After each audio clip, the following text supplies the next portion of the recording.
ಸ್ತೋತ್ರಪ್ಪ, ಸ್ತೋತ್ರ ಸ್ತೋತ್ರ ಸ್ತೋತ್ರ ರಾಜನೇ, ಸ್ತೋತ್ರ ಕರ್ತನೆ. ಪರಿಶುದ್ಧನಾಗಿರುವಂತಹ ದೇವರಿಗೆ ಸ್ತೋತ್ರಪ್ಪ.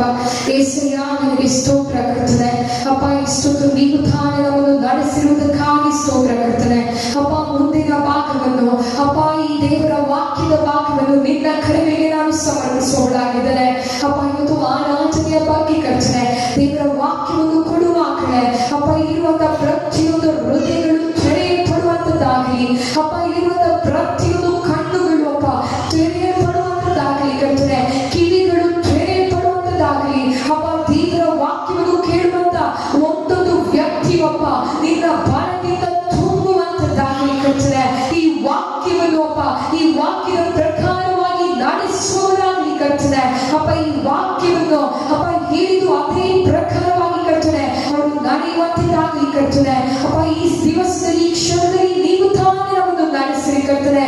ಈ ದೇವರ ವಾಕ್ಯದ ಭಾಗದಲ್ಲಿ ಕರ್ತನೆ ಯಾರು ನಿಂತೆ ಬರದೆ ಕರ್ತನೆ, ಯಾರಿಗೂ ನಿತ್ಯ ಸ್ಪಿರಿಟ್ ತಡೆ ಮಾಡದಂತೆಪ್ಪ ನೀವು ತಾನೇ ಬರಿಯ ಪ್ರಸನ್ನತೆಯಲ್ಲಿ ಚಲಿಸುವಂತೆ ಮಾಡಿ ಕರ್ತನೆ. ಅಪ್ಪ ಪ್ರತಿಯೊಬ್ಬರು ಇವತ್ತು ನಿನ್ನ ಬಲದಿಂದ ತುಂಬುವಂತದ್ದಾಗಲಿ, ನಿನ್ನ ಅಭಿಷೇಕದಿಂದ ತುಂಬಲ್ಪಡುವಂತವರಾಗಲಿ, ಪ್ರತಿಯೊಬ್ಬರು ದೇವರ ವಾಕ್ಯವನ್ನು ಕೇಳುವಂತದ್ದಾಗಲಿ ಕರ್ತನೆ.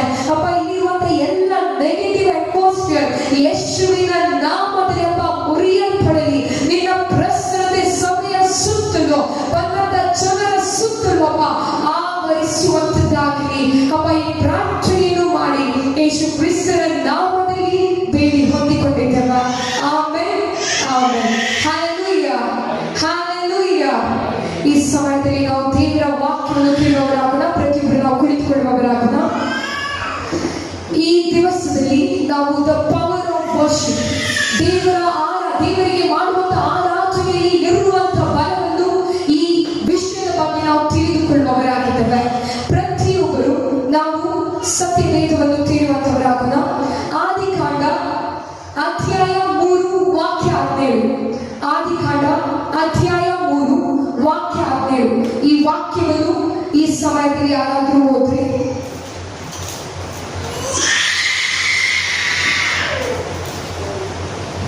ಯಾರಾದ್ರೂ ಈ ವಾಕ್ಯವನ್ನು ಓದ್ರಿ. ಆದಿಕಾಂಡ ಅಧ್ಯಾಯ 3 ವಾಕ್ಯ 17.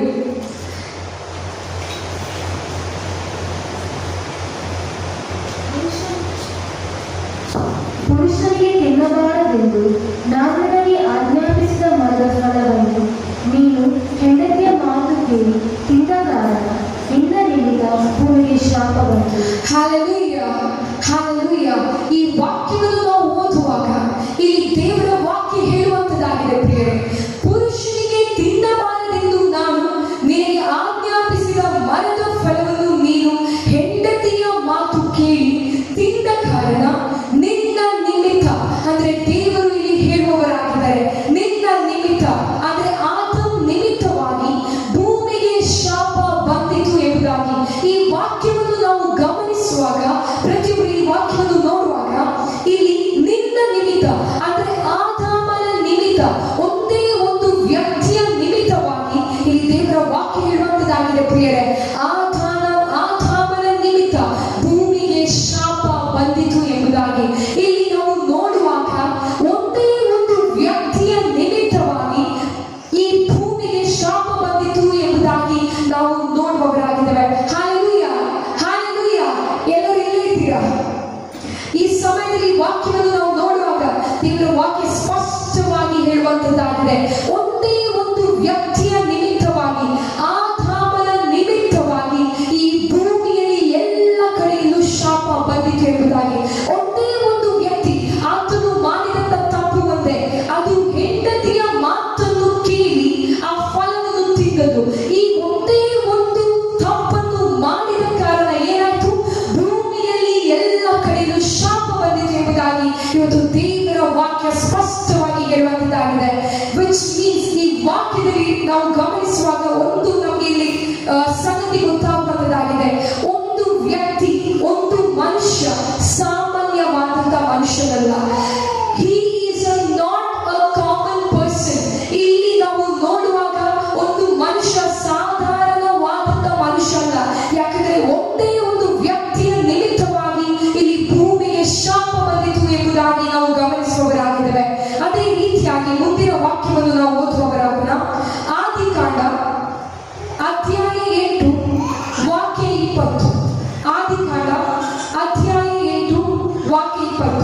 Genesis chapter 8 verse 20 to 21. ಆಗ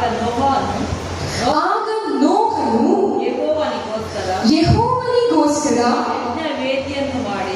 ಯಜ್ಞ ವೇದಿಯನ್ನು ಮಾಡಿ. ಸೊ ಈ ವಾಕ್ಯವನ್ನು ನಾವು ನೋಡುವಾಗ ನೋಹನು ದೇವರಿಗೆ ಆರಾಧನೆ ಸಲ್ಲಲು, ದೇವರಿಗೆ ಆರಾಧನೆ ಮಾಡಲು ಒಂದು ಯಜ್ಞ ವೇದಿಯನ್ನು ಮಾಡುವವನಾಗಿದ್ದಾರೆ. ಮುಂದೆ ಓದುವವರಾಗೋಣ. ಅದರ ಮೇಲೆ ಶುದ್ಧವಾದ ಎಲ್ಲ ಪಶು ಪಕ್ಷಿ ಜಾತಿಗಳಲ್ಲಿ ಸರ್ವಾಂಗ ಹೋಮ ಮಾಡಿದನು. ಅದರ ಮೇಲೆ ಶುದ್ಧವಾದ ಅಂದ್ರೆ ಕ್ಲೀನ್ ಆದಂತ, ಬೆಸ್ಟ್ ಆದಂತ ಎಲ್ಲ ಪಶು ಪಕ್ಷಿ ಜಾತಿಗಳಲ್ಲಿ ಇರುವಂತ ಬೆಸ್ಟ್ ಆದಂತ ಪಶು ಪಕ್ಷಿಗಳನ್ನು ಆರಿಸಿ ಸರ್ವಾಂಗ ಹೋಮ ಮಾಡಿದನು. ಇಲ್ಲಿ ನಾವು ನೋಡುವಾಗ ನೋಹನು ಏನ್ ಮಾಡ್ತಾರೆ? ದೇವರಿಗೆ ಸ್ತೋತ್ರ ಮಾಡಲು, ದೇವರು ಮಾಡಿದಂತ ಉಪಕಾರಗಳಿಗೆ ಸ್ತೋತ್ರ ಮಾಡಲು, ಸ್ತುತಿ ಮಾಡಲು ಏನ್ ಮಾಡುವನಾಗಿದ್ದಾನೆ? ದೇವರಿಗೆ ಯಜ್ಞ ವೇದಿಯನ್ನು ಮಾಡಿ ಅದರ ಮೇಲೆ ಏನ್ ಮಾಡ್ತಾರೆ? ಒಂದು ಶುದ್ಧವಾದ ಆನಿಮಲ್ಸ್ ಗಳನ್ನು, ಬರ್ಡ್ಸ್ ಗಳನ್ನ, ಪಶು ಪಕ್ಷಿಗಳನ್ನ ಆರಿಸಿ ದೇವರಿಗೆ ಸ್ತೋತ್ರ ಮಾಡುವವನಾಗಿದ್ದಾರೆ. Hallelujah, hallelujah. ಇಲ್ಲಿ ನೋಹನು ಆರಿಸಿದಂತ ಬರ್ಡ್ಸ್ ಏನಾಗಿದೆ? ಶುದ್ಧವಾದಂತ, ಅಂದ್ರೆ ಇದ್ದದ್ರಲ್ಲಿ ಬೆಸ್ಟ್ ಆದಂತ ಒಂದು ಆನಿಮಲ್ಸ್ ಗಳನ್ನ, ಬರ್ಡ್ಸ್ ಗಳನ್ನ ನೋಹನು ಇಲ್ಲಿ ಸೆಲೆಕ್ಟ್ ಮಾಡಿದ್ದಾರೆ. ಮುಂದೆ ನಾವು ಓದುವವರಾಗೋಣ. ಅದರ ಸುವಾಸನೆಯು ಯೆಹೋವನಿಗೆ ಗಮಗಮಿಸಲು ಇಲ್ಲಿ ನೋಹನು ಆರಾಧನೆ ಮಾಡುವಾಗ ಏನಾಗುವಂತದ್ದಾಗಿದೆ? ಅದರ ಸುವಾಸನೆ, ಅವರು ಬಲಿ ಅರ್ಪಿಸುವಾಗ, ಈ ಪಶು ಪಕ್ಷಿಗಳನ್ನು ಬಲಿ ಅರ್ಪಿಸುವಾಗ ಅದರ ಸುವಾಸನೆ ಯೆಹೋವನಿಗೆ ಇಲ್ಲಿ ಮುಟ್ಟುವಂತದ್ದಾಗಿದೆ. ಮುಂದೆ ಆತನ ಹೃದಯದೊಳಗೆ ಮನುಷ್ಯರ ಮನಸ್ಸಂಕಲ್ಪವು ಚಿಕ್ಕಂದಿನಿಂದಲೇ ಕೆಟ್ಟದ್ದು. ಆತನ ಹೃದಯದೊಳಗೆ ಮನುಷ್ಯನ ಮನಸ್ಸಂಕಲ್ಪವು ಚಿಕ್ಕನಿಂದಲೇ ಕೆಟ್ಟದ್ದು. ಇಲ್ಲಿ ದೇವರಿಗೆ ಗೊತ್ತುಂಟು, ಇಲ್ಲಿ ಮನುಷ್ಯರು ಚಿಕ್ಕನಿಂದಲೇ ಇಲ್ಲಿ ಅವರು ತಪ್ಪು ಮಾಡುತ್ತಾ ಬಂದಿದೆ ಎಂಬುದಾಗಿ. ಅದಕ್ಕೆ ದೇವರು ಹೇಳುವಂತದ್ದಾಗಿದ್ದಾರೆ, ಯೆಹೋವನು ಹೇಳುವಂತದ್ದಾಗಿದ್ದಾರೆ, ಮನುಷ್ಯರ ಮನಸ್ಸಂಕಲ್ಪವು ಚಿಕ್ಕನಿಂದಲೇ ಕೆಟ್ಟದ್ದು. ಅದೇ ರೀತಿಯಾಗಿ ಮುಂದೆ ನಾವು ಓದುವವರಾಗೋಣ. ಆದರೂ ನಾನು ಇನ್ನು ಮೇಲೆ ಅವರ ನಿಮಿತ್ತವಾಗಿ ಭೂಮಿಯನ್ನು ಶಪಿಸುವುದಿಲ್ಲ. Hallelujah, hallelujah. ಇಲ್ಲಿ ದೇವರು ಹೇಳುವಂತದ್ದಾಗಿದ್ದಾರೆ ಪ್ರಿಯರೇ, ನಾನು ಇನ್ನು ಮೇಲೆ ಅವರ ನಿಮಿತ್ತವಾಗಿ ಭೂಮಿಯನ್ನು ಶಪಿಸುವುದಿಲ್ಲ. Amen, hallelujah. ಇಲ್ಲಿ ನೋಹನು ಮಾಡಿದ ಒಂದೇ ಒಂದು ಕೆಲಸ, ಅಲ್ಲಿ ಇರುವಂತಹ ಪಶು ಪಕ್ಷಿಗಳಲ್ಲಿ ಬೆಸ್ಟ್ ಆದಂತ ಶುದ್ಧವಾದಂತ ಆನಿಮಲ್ಸ್ ಗಳನ್ನು ಆರಿಸಿ ದೇವರಿಗೆ ಸ್ತೋತ್ರ ಮಾಡುವುದು. ಯಾವಾಗ ನೋಹನು ಬೆಸ್ಟ್ ಆದಂತ ಆರಾಧನೆಯನ್ನು ದೇವರಿಗೆ ಸಲ್ಲಿಸ್ತಾರೋ ಆವಾಗ ದೇವರೇ ಮಾಡುವವರಾಗಿದ್ದಾರೆ. ಇನ್ನು ಮುಂದೆ ನಾನು ಭೂಮಿಯನ್ನು ಶಪಿಸೋದಿಲ್ಲ. Hallelujah, hallelujah. ನಾವು ಮುಂದೆ ಒಂದು ವಾಕ್ಯ ನಾವು ಓದಿದ್ದೇವೆ, Genesis 3:17 ಈ ವಾಕ್ಯದಲ್ಲಿ ನಾವು ಏನ್ ನೋಡಿದ್ದೇವೆ? ಒಂದು ವ್ಯಕ್ತಿಯ ಮುಖಾಂತರವಾಗಿ ಏನಾಯ್ತು? ಭೂಮಿಗೆ ಶಾಪ ಬಂತು. ಇಲ್ಲಿ ನಾವು ನೋಡುವಾಗ ಒಂದು ವ್ಯಕ್ತಿ ಮಾಡುವಂತ ಆರಾಧನೆಯ ಮೂಲಕವಾಗಿ ದೇವರ ಮನಸ್ಸೇ ಚೇಂಜ್ ಆಗುವಂತದ್ದಾಗಿದೆ. Amen, hallelujah. ಆರಾಧನೆಗೆ ಎಷ್ಟು ಶಕ್ತಿ ಇದೆ ಎಂಬುದಾಗಿ ಈ ವಾಕ್ಯದಲ್ಲಿ ನಾವು ಗಮನಿಸುವವರಾಗಿದ್ದೇವೆ ಪ್ರಿಯರೇ. ಆದವನು ಮಾಡಿದ ಒಂದೇ ಒಂದು ತಪ್ಪು, ಅವನು ಮಾಡಿದಂತ ಒಂದೇ ತಪ್ಪಿಗೆ ಏನಾಯ್ತು? ಭೂಮಿಗೆ ಶಾಪ ಬಂತು. ಅದೇ ರೀತಿಯಾಗಿ ನೋಹನು ಮಾಡಿದ್ದು ಒಂದೇ ಒಂದು ಬಲಿ, ಅದು ದೇವರಿಗೆ ಮಾಡಿದಂತ ಬೆಸ್ಟ್ ಆದಂತ ಪಶು ಪಕ್ಷಿಗಳನ್ನು ಆರಿಸಿ ಮಾಡಿದಂತ ಬಲಿ ಆಗಿದೆ. ಈ ಬಲಿಯಿಂದ ದೇವರಿಗೆ ಏನಾಗಿದೆ? ದೇವರ ಮನಸ್ಸೇ ಚೇಂಜ್ ಆಗುವಂತದ್ದಾಗಿದೆ. ಹಲ್ಲೆಲೂಯಾ. ದೇವರು ತಾನೇ ಭೂಮಿಯನ್ನು ಶಪಿಸಿದರು, ಆದ್ರೆ ಈಗ ನೋಹನು ಮಾಡಿದಂತ ಆರಾಧನೆಯ ಮೂಲಕವಾಗಿ ದೇವರು ತಾನೇ ಹೇಳುವವರಾಗಿದ್ದಾರೆ, ಇನ್ನು ಮುಂದೆ ಇನ್ನು ಮೇಲೆ ಅವರ ನಿಮಿತ್ತವಾಗಿ ನಾನು ಭೂಮಿಯನ್ನು ಶಪಿಸೋದಿಲ್ಲ. Hallelujah, hallelujah. ನಮ್ಮ ದೇವರು ಉನ್ನತನು ಪ್ರಿಯರೇ, ನಮ್ಮ ದೇವರು ಶ್ರೇಷ್ಠನು. ಆತನಿಗೆ ನಾವು ಯಾವಾಗ ಬೆಸ್ಟ್ ಆರಾಧನೆಯನ್ನು ಮಾಡುತ್ತೀವೋ ಆತನು ನಮ್ಮ ಜೀವಿತದಲ್ಲಿ ಅನೇಕ ಕಾರ್ಯಗಳನ್ನು ಮಾಡುವವರಾಗಿದ್ದಾರೆ. ನಾವು ಮುಂದೆ ಒಂದು ವಾಕ್ಯವನ್ನು ನೋಡುವವರಾಗೋಣ. 1 ಅರಸು ಅಧ್ಯಾಯ 3 ವಾಕ್ಯ 4. 1 ಅರಸು ಅಧ್ಯಾಯ 3 ವಾಕ್ಯ 4ರಿಂದ 5 ಓದುವವರಾಗೋಣ. 1 Kings chapter 3 verse 4 to 5.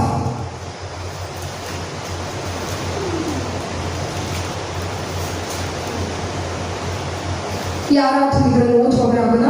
First ಅರಸು 1 Kings, first Kings chapter 3 verse 4 to 5. ಅರಸನಾದ ಸೊಲೊಮೋನನು. ಸೊ ಇಲ್ಲಿ ನಾವು ಸೊಲೊಮೋನನ ಬಗ್ಗೆ ನೋಡುವವರಾಗಿದ್ದೇವೆ. ಮುಂದೆ ಓದುವವರಾಗೋಣ. ಯಜ್ಞ ಮಾಡುವುದಕ್ಕೋಸ್ಕರ. ಸೊ ಇಲ್ಲಿ ಸೊಲೊಮೋನನು ಕೂಡ ದೇವರಿಗೆ ಸ್ತೋತ್ರ ಮಾಡುವುದಕ್ಕೋಸ್ಕರ, ದೇವರಿಗೆ ಯಜ್ಞ ಮಾಡುವುದಕ್ಕೋಸ್ಕರ ಏನು ಮಾಡುತ್ತಿರುವುದಾಗಿ ನಾವು ನೋಡುವವರಾಗೋಣ. ಪೂಜಾ ಸ್ಥಳಗಳಲ್ಲಿ ವಿಶೇಷವಾಗಿದ್ದ, ಅಂದ್ರೆ ಅವನು ದೇವರಿಗೆ ಸ್ತೋತ್ರ ಮಾಡಲು ಅವನು ಏನ್ ಮಾಡ್ತಾನೆ, ಪೂಜಾ ಸ್ಥಳಗಳಲ್ಲಿ ಎಲ್ಲೆಲ್ಲಿ ಪೂಜಾ ಸ್ಥಳಗಳಿಗೆ ಇದ್ದವು ಅದರಲ್ಲಿ ಬೆಸ್ಟ್ ಆದ ಪೂಜಾ ಸ್ಥಳಗಳನ್ನು ಆರಿಸಿ ಓದೋಣ. ಗಿಬ್ಯೋನಿಗೆ ಹೋಗಿ, ಅಂದ್ರೆ ಗಿಬ್ಯೋನ್ ಎಂಬ ಒಂದು ಪ್ಲೇಸ್, ಈ ಪ್ಲೇಸಿಗೆ ಹೋಗಿ ಅಲ್ಲಿನ ವೇದಿಯ ಮೇಲೆ ಅಂದ್ರೆ ಈ ಪ್ಲೇಸಿಗೆ ಹೋಗಿ ಈ ಸೊಲೊಮೋನನು ಏನ್ ಮಾಡ್ತಾನೆ, ದೇವರಿಗೆ ಸ್ತೋತ್ರ ಮಾಡಲು, ದೇವರಿಗೆ ಆರಾಧನೆ ಮಾಡಲು, ಯಜ್ಞ ಮಾಡುವುದಕ್ಕೋಸ್ಕರ ಪೂಜಾ ಸ್ಥಳಗಳಲ್ಲಿ ಇರುವಂತಹ ಒಂದು ಬೆಸ್ಟ್ ಆದ ಸ್ಥಳಗಳನ್ನು ಅವನು ಆರಿಸುವವನಾಗಿದ್ದಾನೆ. ಅದೇ ಸ್ಥಳ ಗಿಬ್ಯೋನ್. ಗಿಬ್ಯೋನ್ ಅಂದ್ರೆ ಒಂದು ಬೆಸ್ಟ್ ಆದಂತಹ ಸ್ಥಳ, ಒಂದು ವಿಶೇಷವಾದಂತಹ ಸ್ಥಳ ಎಂಬುದಾಗಿ ದೇವರ ವಾಕ್ಯ ಹೇಳುವಂತದ್ದಾಗಿದೆ. ಮುಂದೆ ಯಜ್ಞಗಳನ್ನು ಸಮರ್ಪಿಸಿದಾಗ ದೇವರಾದ ಯೆಹೋವನು ಆ ರಾತ್ರಿ ಕನಸಿನಲ್ಲಿ ಯಾವಾಗ ಸೊಲೊಮೋನನು ದೇವರಿಗೆ ಈ ವಿಶೇಷವಾದ ಈ ಸ್ಥಳದಲ್ಲಿ ಬೆಸ್ಟ್ ಆದ ಆರಾಧನೆಯನ್ನು ಮಾಡುತ್ತಾನೋ, ಆವಾಗ ಅದೇ ರಾತ್ರಿಯಲ್ಲಿ ಯೆಹೋವನು ಏನ್ ಮಾಡ್ತಾನೆ, ಯೆಹೋವನು ರಾತ್ರಿಯಲ್ಲಿ ಕನಸಿನಲ್ಲಿ ಬಂದು ಅವನಿಗೆ ಕಾಣಿಸಿಕೊಂಡು ನಿನಗೆ ಯಾವ ವರ ಬೇಕು ಎಂದು ಕೇಳುವವರಾಗಿದ್ದಾರೆ. Hallelujah, hallelujah. ಇಲ್ಲಿ ಸೊಲೊಮೋನನು ಮಾಡಿದಂತ ಕೆಲಸ ಒಂದೇ. ಏನ್ ಮಾಡುವನು, ದೇವರಿಗೆ ಬೆಸ್ಟ್ ಆದ ಆರಾಧನೆ ಮಾಡಲು ಒಂದು ವಿಶೇಷವಾದ ಸ್ಥಳವನ್ನು ಚೂಸ್ ಮಾಡಿ, ಗಿಬ್ಯೋನ್ ಎಂಬ ಸ್ಥಳವನ್ನು ಚೂಸ್ ಮಾಡಿ ದೇವರಿಗೆ ಆರಾಧನೆ ಮಾಡುವವನಾಗಿದ್ದಾರೆ. ಯಾವಾಗ ದೇವರಿಗೆ ಸೊಲೊಮೋನನು ಬೆಸ್ಟ್ ಆದ ಆರಾಧನೆ ಮಾಡ್ತಾನೋ ಅದೇ ರಾತ್ರಿ ಯೆಹೋವನು ರಾತ್ರಿ ಕನಸಿನಲ್ಲಿ ಬಂದು, ಯೆಹೋವನು ಏನ್ ಮಾಡ್ತಾನೆ, ಕನಸಿನಲ್ಲಿ ಬಂದು ನಿನಗೆ ಯಾವ ವರ ಬೇಕು ಎಂಬುದಾಗಿ ಕೇಳುವವರಾಗಿದ್ದಾರೆ. Hallelujah, hallelujah. ಯಾವಾಗ ನಾವು ಬೆಸ್ಟ್ ಆದ ಆರಾಧನೆಯನ್ನು ದೇವರಿಗೆ ಮಾಡುತ್ತೀವೋ ಅದೇ ಸಮಯದಲ್ಲಿ ದೇವರು ನಮ್ಮ ಜೀವಿತದಲ್ಲಿ, ನನ್ನ ಜೀವಿತದಲ್ಲೂ, ನಿಮ್ಮ ಜೀವಿತದಲ್ಲೂ ವರವನ್ನು ಕೇಳುವವರಾಗಿದ್ದಾರೆ ಪ್ರಿಯರೇ. ಹಾಲೆಲೂಯ. ಸೊಲೊಮೋನನು ಮಾಡಿದಂತ ಒಂದೇ ಕೆಲಸ, ದೇವರಿಗೆ ಬೆಸ್ಟ್ ಆದ ಆರಾಧನೆ ಮಾಡಿತು. ಯಾವಾಗ ಸೊಲೊಮೋನನು ಬೆಸ್ಟ್ ಆದ ಆರಾಧನೆಯನ್ನು ಮಾಡಿದರೋ ದೇವರು ಅದೇ ರಾತ್ರಿಯಲ್ಲಿ ಕನಸಿನಲ್ಲಿ ಬಂದು ನಿನಗೆ ಯಾವ ವರ ಬೇಕೆಂಬುದಾಗಿ ಸೊಲೊಮೋನನಿಗೆ ದೇವರು ಕೇಳುವವರಾಗಿದ್ದಾರೆ. ಅದೇ ರೀತಿಯಾಗಿ ನಾವು ಸೇಮ್ ವಾಕ್ಯ 7 ಓದುವವರಾಗೋಣ. Chapter 3 verse 7. 1 ಅರಸು ಚಾಪ್ಟರ್ 3 ವರ್ಸ್ 7. ನನ್ನ ದೇವರಾದ ಯೆಹೋವನೇ ನನ್ನ ತಂದೆಗೆ ಬದಲಾಗಿ ನಿನ್ನಿಂದ ಅರಸನಾಗಿ ನೇಮಿಸಲ್ಪಟ್ಟ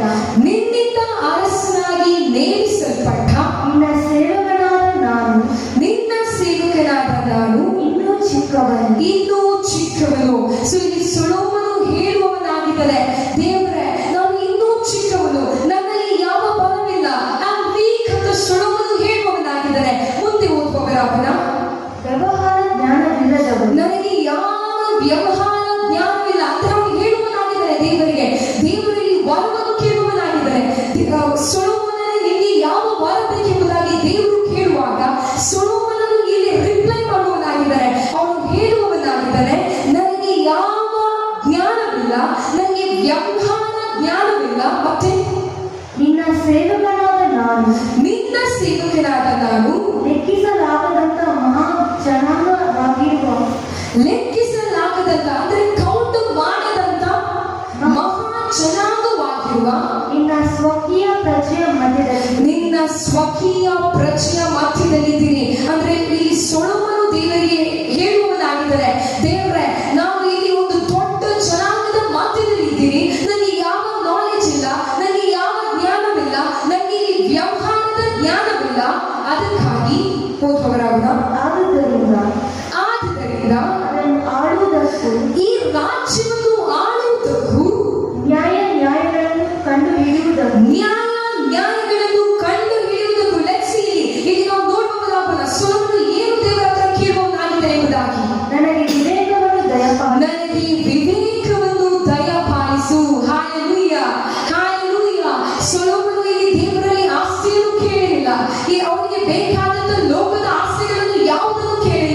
ಅವನು ಕೇಳಿದ್ದು, ಈ ರಾಜ್ಯವನ್ನು ಆಳುವುದಕ್ಕೋಸ್ಕರ ನನಗೆ ಜ್ಞಾನ ಬೇಕು ಎಂಬುದಾಗಿ, ವಿವೇಕ ಅಂದ್ರೆ ನಾಲೆಡ್ಜ್ ನನಗೆ ಬೇಕು ಎಂಬುದಾಗಿ.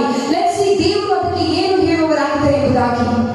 ಈ ಮಹಾ ಜನಾಂಗವನ್ನು ಆಳಲು ಸಮರ್ಥರು ಯಾರು? ನಾವು ಫಸ್ಟ್ ಕಿಂಗ್ಸ್ 3:13 ಓದುವವರಾಗೋಣ. 1 ಅರಸು ಅಧ್ಯಾಯ 3:13.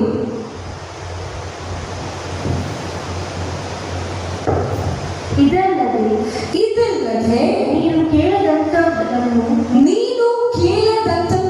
ಸೊ ಇಲ್ಲಿ ದೇವರು ಏನು ಮಾಡುವವರಾಗಿದ್ದಾರೆ ಅಂದ್ರೆ, ಯಾವಾಗ ಸೊಲೊಮೋನನು ದೇವರಲ್ಲಿ ನನಗೆ ವರ ಬೇಕು ಅಂದ್ರೆ ನನಗೆ ವಿವೇಕ, ನನಗೆ ನಾಲೆಡ್ಜ್ ಬೇಕೆಂಬುದಾಗಿ ಕೇಳುವಾಗ ದೇವರು ಅವನಿಗೆ ನಾಲೆಡ್ಜ್ ಅನ್ನು ಕೊಡುವವರಾಗಿದ್ದಾರೆ.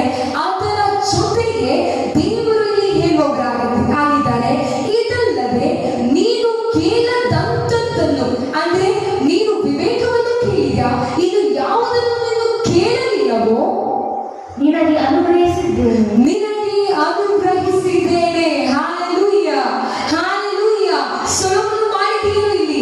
ಸೊಲೊಮೋನನು ಮಾಡಿದ್ದು ಒಂದೇ, ದೇವರಿಗೆ ಬೆಸ್ಟ್ ಆದ ಆರಾಧನೆ. ದೇವರಿಗೆ ಸೊಲೊಮೋನನು ಬೆಸ್ಟ್ ಆದ ಆರಾಧನೆ ಮಾಡುವಾಗ ಇಲ್ಲಿ ದೇವರು ಹೇಳುವವರಾಗಿದ್ದಾರೆ ಸೊಲೊಮೋನನಿಗೆ, ನಿನಗೆ ಯಾವ ವರ ಬೇಕು ನಾನು ಕೊಡುವವನಾಗಿದ್ದೇನೆ ಎಂಬುದಾಗಿ. ಆವಾಗ ಸೊಲೊಮೋನನು ನನಗೆ ವಿವೇಕ ಬೇಕು, ಈ ಲೋಕವನ್ನು ಈ ರಾಜ್ಯವನ್ನು ಆಳುವುದಕ್ಕೋಸ್ಕರ ನನಗೆ ವಿವೇಕ ಬೇಕು ಎಂಬುದಾಗಿ ಕೇಳುವಾಗ ಇಲ್ಲಿ ದೇವರು ಹೇಳುವವರಾಗಿದ್ದಾರೆ, ನಿನಗೆ ವಿವೇಕ ಮಾತ್ರವಲ್ಲ, ವಿವೇಕದ ಜೊತೆಗೆ ನೀನು ಕೇಳದಂಥದ್ದನ್ನು ಅಂದ್ರೆ ನೀನು ನನ್ನ ಹತ್ರ ಯಾವುದನ್ನು ಕೇಳಲಿಲ್ಲವೋ ಅದನ್ನು ಸಹ ನಿನಗೆ ನಾನು ಅನುಗ್ರಹಿಸುವವನಾಗಿದ್ದಾನೆ. Hallelujah, hallelujah. ನಮ್ಮ ದೇವರು ಉನ್ನತನು, ನಮ್ಮ ದೇವರು ಶ್ರೇಷ್ಠನು ಪ್ರಿಯರೇ.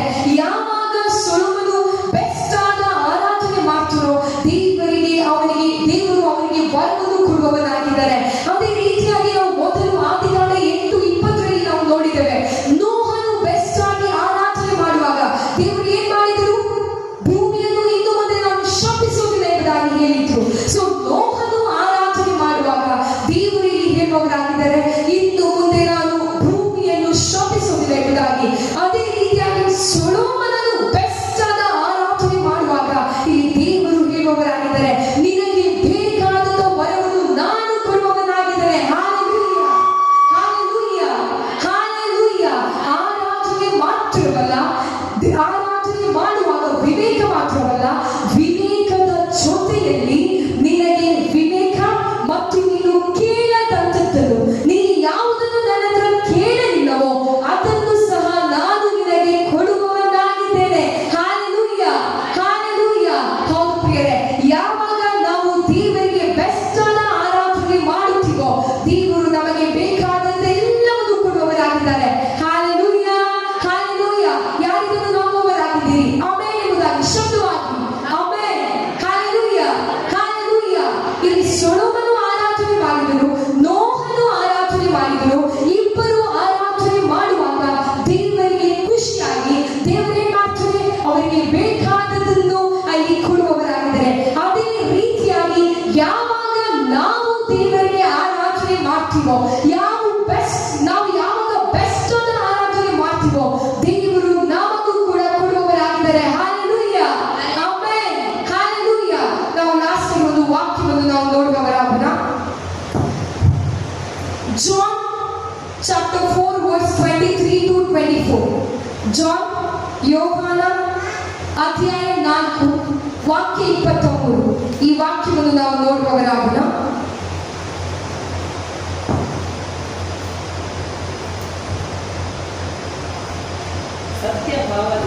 ಸತ್ಯ ಭಾವದಿಂದ ದೇವಾರಾಧನೆ ಮಾಡುವವರು ಆತ್ಮೀಯ ರೀತಿಯಲ್ಲಿ ಸತ್ಯಕ್ಕೆ ತಕ್ಕ ಹಾಗೆ ತಂದೆಯನ್ನು ಆರಾಧಿಸುವ ಕಾಲ ಬರುತ್ತದೆ. ಆಮೆನ್, ಹಾಲೆಲೂಯ,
ಸಾಮರ್ಥ್ಯದಲ್ಲಿಯೂ ನಾವು ಆರಾಧಿಸಬೇಕು. ಹಲ್ಲೆಲೂಯ.